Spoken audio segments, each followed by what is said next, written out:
Hello, friends. I want to start with a question that could be worth thousands of dollars to you. Somewhere inside the Social Security system, is there a one-time check with your name on it, money you have already earned, sitting there, that they will never send unless you specifically ask for it? For a surprising number of seniors, the answer is a resounding yes. And we're not just talking about a few spare dollars here. In some cases, it's a single lump sum of up to $12,000 deposited all at once. In others, it's actually even more. But here is the truly maddening part. Social Security generally does not volunteer this. They are not going to call you up and say, hey, by the way, you're owed back pay. Would you like it? The system is literally built to pay you the minimum you ask for, not the maximum you're entitled to. The difference? Well, that's entirely on you to claim. So throughout this explainer, I'm going to walk you through every legitimate way a senior can end up with back pay from Social Security. And honestly, there are way more of them than almost anyone realizes. For each one, I'll tell you exactly who qualifies, how much it can be worth, the precise words to use when you call, and the hidden traps that can cost you the money if you get it wrong. Keep in mind, some of these you have to claim within a really narrow window, so timing absolutely matters. And please stay with me all the way to the end, because that final piece isn't about getting the money, it's about keeping it. There is a specific, perfectly legal tax move that stops the IRS from taking a huge bite out of your lump sum, and almost nobody knows it even exists. Get that part wrong, and a $12,000 check can cost you far more in taxes than it ever should. Real quick first, if this kind of money-protecting information is what you're here for, make sure to subscribe and turn on the bell. I track the Social Security and Medicare rules that quietly decide how much you actually keep, and I explain them in plain English. All right, let's jump right into the big one, the lump sum that gets all the way up to $12,000. Section 1. Retroactive benefits. The big one for retirees. So the first and most well-known source of back pay is something called retroactive benefits. And here's how it works. When you apply for your Social Security retirement benefit, if you have already reached your full retirement age, you're allowed to ask for up to 6 months of benefits paid retroactively. That comes as a single lump sum right alongside your very first payment. Let's put some real numbers on it. Say your full retirement age is 67 and your monthly benefit is $2,000. If you wait and then apply at, let's say, 67 and a half, you can request those 6 months back. 6 months times $2,000 is $12,000 paid to you in one single deposit. That is exactly where that $12,000 figure comes from. And for folks with larger monthly benefits, it can be even more. Now, I promised you honesty, so here is the trade-off you absolutely need to understand, because the SSA will not always spell this out for you. When you take that 6-month lump sum, Social Security treats your benefit as if it actually started 6 months earlier. What that means is you give up 6 months worth of the delayed retirement credits you would have otherwise earned. So your ongoing monthly check is going to be a little lower than if you had waited without taking the lump sum. For some people, getting $12,000 right now is absolutely worth a slightly smaller monthly check. Maybe you have a medical need, a debt to clear, or you just want the cash working for you today. For others, the bigger lifetime monthly amount is the better deal. The point is, it's a real choice, and you should make it on purpose. There are 2 hard rules you need to know here. First, you cannot get retroactive benefits for any month before your full retirement age. So this lump sum is only available to people who wait until at least their full retirement age to claim. If you filed early at 62, there is no 6-month lump sum for you. Second, you generally have to actually request it. The application process won't always offer it up on its own. So here is your action step. If you're at or past your full retirement age and you're about to file, or maybe you filed recently, call Social Security at 1-800-772-1213 and literally say these exact words. I want to know if I'm eligible for up to 6 months of retroactive retirement benefits as a lump sum and how it would affect my monthly amount. Make them show you both numbers, the lump sum and what your ongoing check looks like with and without it. Then you decide what's best for you. Number 2, widows and widowers. The most commonly missed check. That first one is just the one most people have heard of. But the next source of back pay is one that widows and widowers leave unclaimed constantly, and it can come with both a lump sum and a permanently bigger check. If you've lost a husband or a wife, please listen closely, because this one is for you. And it's honestly one of the most commonly missed checks in the entire system. Here's the situation. When you are widowed, you're entitled to a survivor benefit based on your late spouse's record, and you're supposed to receive the higher of either your own benefit or that survivor benefit. But an enormous number of widows and widowers are out there still collecting their own smaller benefit simply because they were never switched over. Every single month they stay on the wrong smaller check, the gap is money lost. Now, here's where back pay comes in. When you finally contact Social Security and they move you onto the higher survivor benefit, you might be owed retroactive payments for the months you were underpaid. Survivor claims can carry retroactivity of up to 6 months, and sometimes more depending on your circumstances. On a sizable benefit, that back pay can run into thousands of dollars in a single deposit, completely on top of permanently raising your monthly check from that point forward. Oh, and there's also a separate, smaller check many people forget about: the one-time death payment of $255 that a surviving spouse can claim after a husband or wife passes away. It's modest, sure, but it is yours, and you generally have to apply for it within about 2 years, so do not leave it sitting there. And here's a strategic wrinkle, really worth knowing because it can mean even more money. Your own retirement benefit and your survivor benefit are two entirely separate benefits, and you're allowed to take one first and switch to the other later.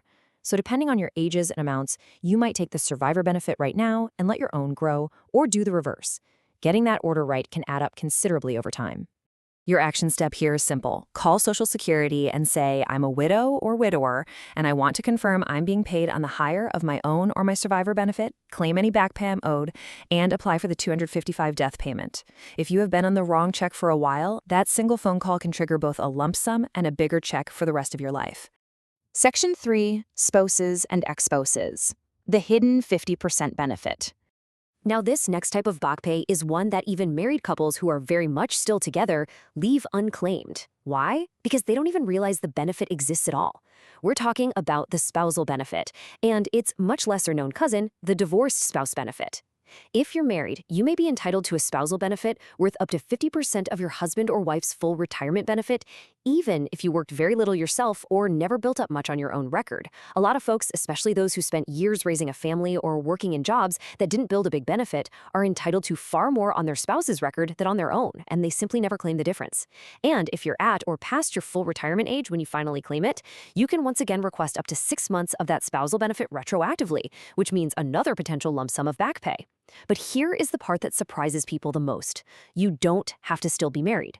If you were married for at least 10 years and then divorced, you may be entitled to benefits on your ex-spouse's record. You do not need their permission. They don't even have to know. And as long as you meet the rules, claiming it does absolutely nothing to reduce what they or their current spouse receive. Divorced spouses, especially divorced women who were married a decade or more, leave a staggering amount of money unclaimed every single year, purely because they assume the divorce ended their rights. In a great many cases, it did not. Your action step: when you call Social Security, ask them directly, am I eligible for a spousal benefit or a divorced spouse benefit? And is there any retroactive payment I haven't claimed? Make them run the numbers. And if you were married 10 years or more at any point, make sure you specifically bring up the ex-spouse option, because trust me, they will not bring it up for you. Number 4, Social Security disability, the largest back pay of all.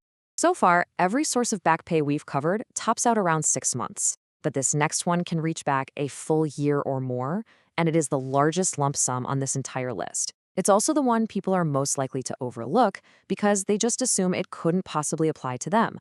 This one is Social Security disability. And before you skip ahead thinking, hey, I'm retiring, that's not me, stay with me. Because for the right person, this is the biggest check we're talking about today. Here's the situation it covers. If you are under your full retirement age, say you're 60, 62, 64, and you develop a serious health condition that stops you from working, you actually have a choice most people don't realize they have. You can claim early retirement at a permanently reduced rate, or you can apply for Social Security disability, which pays your full benefit amount, not the reduced one. And disability comes with something retirement does not: substantial back pay.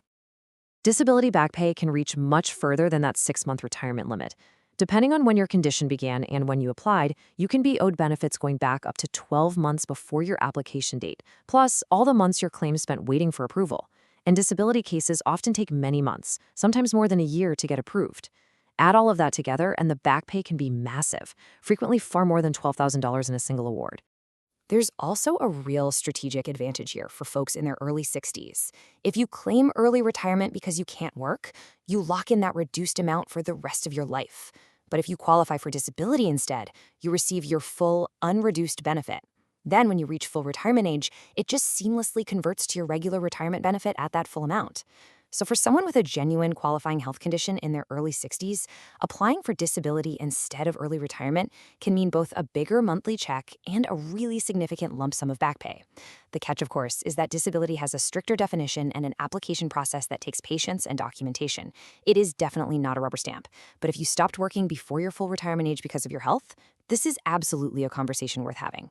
Your action step: if you're under full retirement age and a health condition has ended your ability to work, do not just default to early retirement. Call Social Security and say, I want to understand whether I should apply for disability benefits instead of early retirement and what back pay I might be eligible for. Get both options out on the table before you choose. All right, Section 5, correcting your records. Earnings history and Medicare surcharges. These next two sources of back pay aren't about applying for a new benefit at all. They're about recovering money the system just got wrong on your record. The first is your earnings record. Remember, your entire benefit is calculated from the history of what you earned across your working life. If a year was reported wrong or got skipped entirely, which honestly happens more than you would think, especially for work done decades ago, then your benefit was calculated too low from the very start. When you get that record corrected with proof, Social Security recalculates your benefit. That recalculation can come with back pay for the period you were underpaid, plus a higher check going forward. So pulling up your earnings record at SSA.gov and checking it year by year isn't just basic housekeeping. It can directly put money back in your pocket. The second correction is on the Medicare side, and it's called ARMA. If you're on Medicare and your income was higher in the past, you might be paying a surcharge on top of your standard Part B premium, anywhere from about $70 to over $400 a month extra. But that surcharge is based on your income from 2 years ago. So if your income has since dropped, maybe because you retired, lost a spouse, or just cut back your hours, you might be overpaying right now based on money you no longer make. You can appeal it with a single form, the SSA-44. And here is the back pay angle. If your appeal is approved, Social Security can actually refund the surcharge you were overcharged. That's money right back in your pocket, sometimes for several months at once. So your action steps here are twofold. 1. Log into SSA.gov, open your earnings record, and check it against your old tax returns and W-2s. If a year is missing or wrong, file to correct it. 2. If you're paying an IRMA surcharge and your income has gone down because of a major life event, request the SSA-44 form, file an appeal, and ask whether you're owed a refund for what you've already overpaid.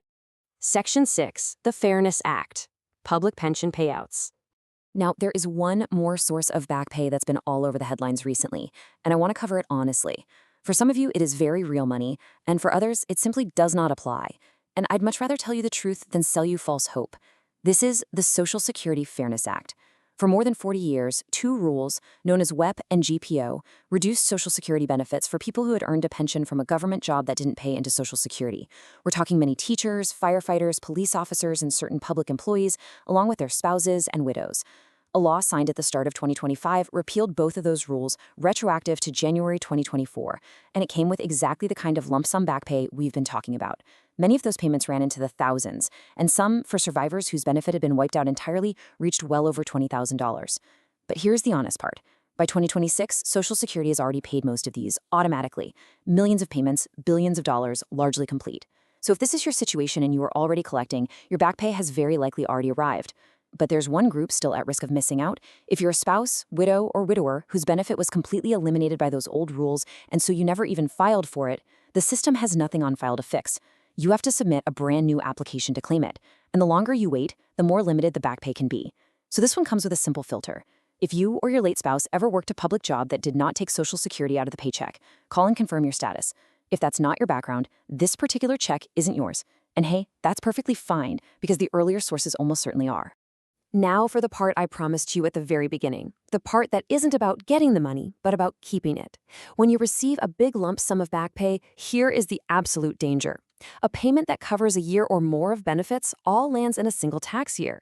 And because a portion of your Social Security can become taxable once your income crosses certain thresholds, a large lump sum can spike your income for that 1 year and push way more of your benefits and the lump sum itself into being taxed. People open that $12,000 or $20,000 check, they celebrate, and then they get an absolutely ugly surprise at tax time. But there is a perfectly legal fix, and it's written right into the tax rules. It's called the lump sum election method. Here is the idea in plain English. Instead of having the entire back pay amount taxed as if you earned it all this year, the lump sum election lets you figure the tax as if each portion had been received in the year it was actually for. Since your income in those earlier years was often lower, this can dramatically reduce, or in some cases, totally eliminate the extra tax on that lump sum. You do not amend your old returns. It's a calculation you just make on your current year return. The catch is that you actually have to know to use it because it does not happen automatically, and a preparer who isn't paying close attention can easily miss it. So when you receive back pay, do two things for me. First, hold on to the letter from Social Security that breaks down how much of the payment belongs to which year. You are going to need it for this. Second, make sure whoever does your taxes knows about the lump sum election method for Social Security back pay. And remember, you don't even have to pay for that help. Free, trained tax preparers are available through AARP Tax Aid and the IRS's Tax Counseling for the Elderly program. Getting this one little detail right can literally be worth more than some of the smaller back pay sources on this entire list. So let's bring it all together. Every single way a senior can claim back pay, right in one place. 1. If you're at or past full retirement age, ask about the up to 6-month retroactive lump sum. That is your path to the $12,000 figure. 2. If you're widowed, make sure you're on the higher survivor benefit, claim any back pay you're owed, and please don't forget the $255 death payment. 3. Ask whether you're leaving a spousal or divorced spouse benefit unclaimed, especially if you were married 10 years or more. 4. If a health condition stopped you from working before full retirement age, look hard at disability, which carries the largest back pay of all. 5. Correct any errors in your earnings record and appeal an unfair IRMA surcharge with the SSA 44 to recover what you overpaid. 6. If you or your spouse worked a public pension job, confirm your Fairness Act payment came through. And through all of it, when that lump sum finally arrives, use the lump sum election method so the IRS doesn't take a penny more than its fair share. Listen, none of this is a loophole, a scheme, or a trick. Every dollar of it is money you have already earned, sitting inside a system that quietly assumes you'll just figure out the rules on your own. Most people never do, which is exactly why most people never claim it. So I need you to do two things for me. Subscribe and turn on the bell so that the next time one of these rules changes, you hear what it means for your money before a deadline, not after one. And please, share this explainer with another senior you care about. There is a very real chance that at least one of these checks has their name on it right now, and they have no idea it's even there. So ask yourself right now, who do you know that might have thousands waiting for them? Because 5 minutes from you could be worth thousands of dollars to someone you love. Don't let the system keep their money.